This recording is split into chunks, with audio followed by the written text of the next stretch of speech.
Students, now I will give you the solutions of test number 6 so that you can check your test by your own. First question is difference between Mendeleev's and modern periodic law. So what is Mendeleev's periodic law? ये full definition आपने लिखनी है कि it depends upon increasing order of atomic weight, that physical and chemical properties are the periodic functions of their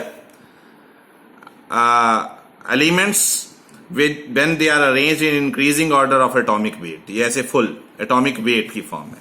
And the modern form of the periodic law is same है, instead of atomic weight आपने लिखना है atomic number. That is, the physical and chemical properties are the periodic function of the element when they are arranged in increasing order of atomic number. Second question था periodicity and its cause. So what is periodicity? It is the reoccurrence, जिसको recurrence बोल देते हैं, reoccurrence, बार बार repeat होना, repetition of the similar properties of the elements when they are arranged in increasing order of atomic number after certain regular interval. Why? Cause क्या है? Because of similar balanced shell electronic configuration. आपने ऐसे लिखना lithium, sodium, potassium, rubidium, caesium ऐसे, और उनके सामने configuration लिखनी है और शो करना है कि each element has same balance shell configuration, one electron in the balance shell. इस ढंग से कंप्लीट क्वेश्चन हो जाएगा. थर्ड क्वेश्चन था general configuration. This is very important, आगे बहुत काम आएगा. एस के लिए NS1 to 2 माइनस नहीं 1 to 2 होता है. पी ब्लॉक के लिए NS2 NP1 to 6, NS full करके NP1 to 6. डी के लिए N-1 D1 to 10 NS0 to 2. NS0 भी होता है, कभी कभी 1 होता है, कभी कभी 2 होता है, एक्सेप्शनल जब होती है कॉन्फ़िगरेशन. एफ ब्लॉक के लिए N-1 N-2 F1 to 14 maximum आते हैं इसमें. N-1 D0 to 1, ये 0 to 1 लिखना है, 10 नहीं, क्योंकि ये एफ ब्लॉक के एलिमेंट डी के फर्स्ट ग्रुप से आए हैं.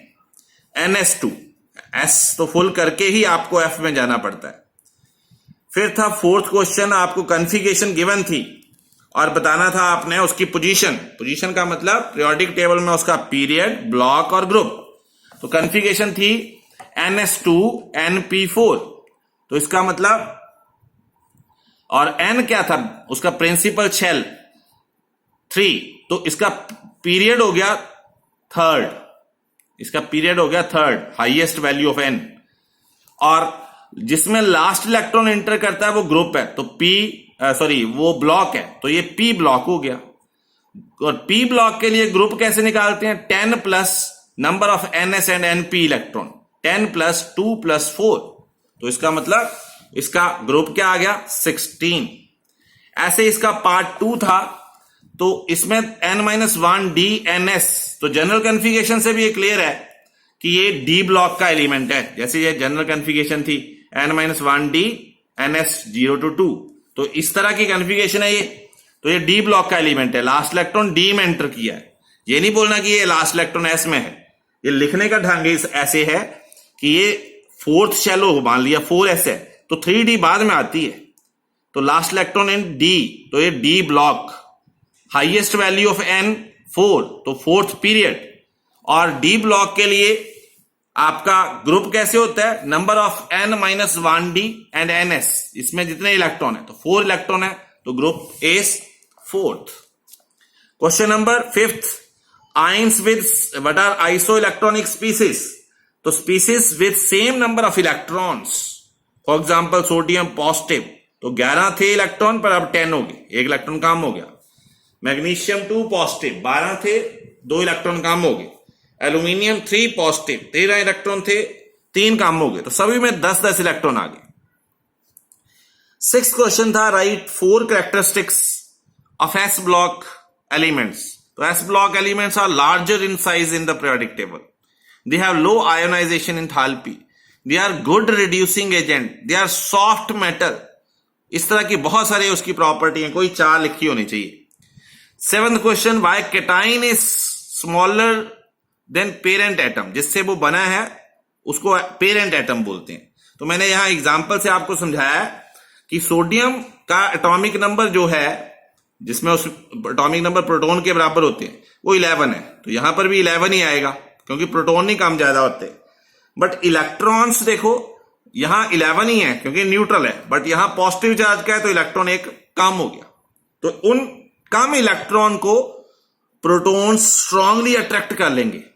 तो effective nuclear charge, how strongly electrons are attracted by nucleus. Nucleus कितनी स्ट्रांगली इलेक्ट्रॉन को अट्रैक्ट करता है, क्योंकि प्रोटॉन तो उतने ही है पर इलेक्ट्रॉन कम हो गए, तो कम इलेक्ट्रॉन को अट्रैक्ट करना इजी है। तो स्ट्रांगली इलेक्ट्रॉन अट्रैक्ट हो जाएंगे towards nucleus, so they are tightly held by the nucleus. Tightly held by the nucleus mean electron का साइज क्या हो जाएगा, कम हो जाएगा। साइज क्या, सॉरी एटम का साइज क्या हो जाएगा, छोटा हो जाएगा। तो केटाइन जो है always smaller than it's atom. इस तरह का एक और क्वेश्चन बनता है कि एनाइन इज लार्जर, क्योंकि उसमें इलेक्ट्रॉन बढ़ जाते हैं और ज्यादा इलेक्ट्रॉन को अट्रैक्ट करना मुश्किल हो जाता है, तो जिसके कारण साइज बढ़ जाता है। इससे उल्टा है वो। तो मेन इसका आंसर था इफेक्टिव न्यूक्लियर चार्ज का इंक्रीज होना। 8th क्वेश्चन था अरेंज करना था in increasing order of radii mean size, radius बढ़ते क्रम में। तो हमें पता है केटाइन तो छोटा होता है, इलेक्ट्रॉन कम होते हैं, तो इसका साइज सबसे छोटा है। फिर अपने पेरेंट एटम से कम है, but A9 is larger in size, तो एनाइन सबसे बड़ा है। तो इस ढंग से इसका ऑर्डर है। और ये जो दिया था आपको नाइट्रोजन, ऑक्सीजन और फ्लोरीन, तो ये पीरियड में लाई करते हैं element, nitrogen, oxygen and fluorine. तो हमें पता है पीरियड में साइज क्या होता है, डिक्रीज। बट ऑक्सीजन का साइज जो है वो थोड़ा सा नाइट्रोजन से बढ़ जाता है, क्योंकि ऑक्सीजन में 2p4 कॉन्फ़िगरेशन है, तो 4th इलेक्ट्रॉन यहां रिपल्शन करता है। तो रिपल्शन के कारण ये एक्सेप्शनल बन जाता है, इसका साइज थोड़ा सा बढ़ जाता है।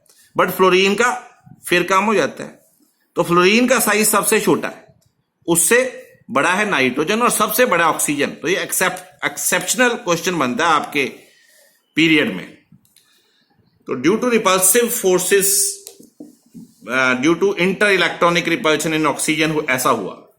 9th क्वेश्चन था कि why van der Waal radius is always larger than its parent atom. तो वंडरवाल रेडियस होती है radius between the noble gases, and van der Waal forces जो है हमने आगे पढ़नी है, these are the weak forces.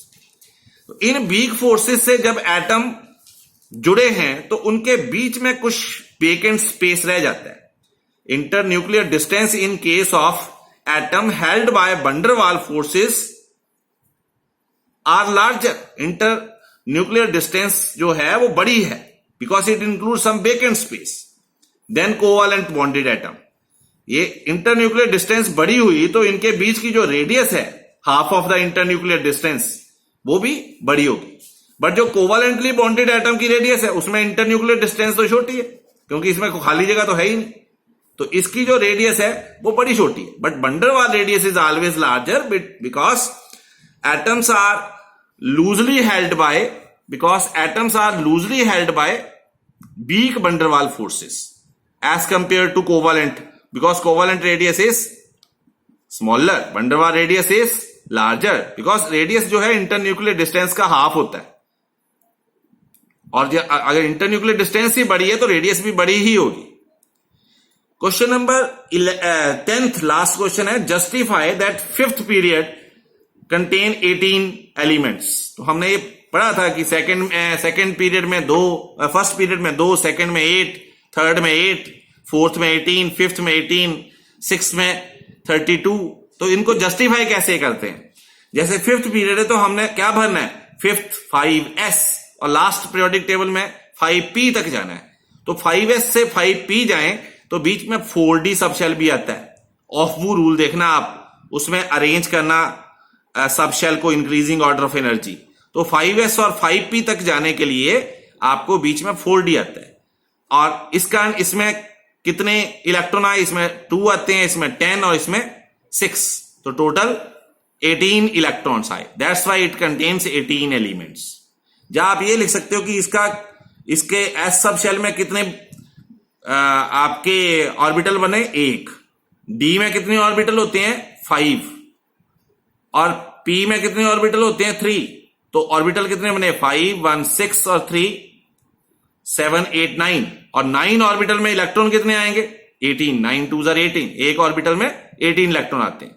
मतलब लिखने का ये लिखा हो तो आंसर ठीक है कि in fifth period we fill 5s 4d and then 5 piece of shell which contain 18 electrons. That's why it contains 18 elements. So check your test according to these solutions and send your numbers in group. Thanks.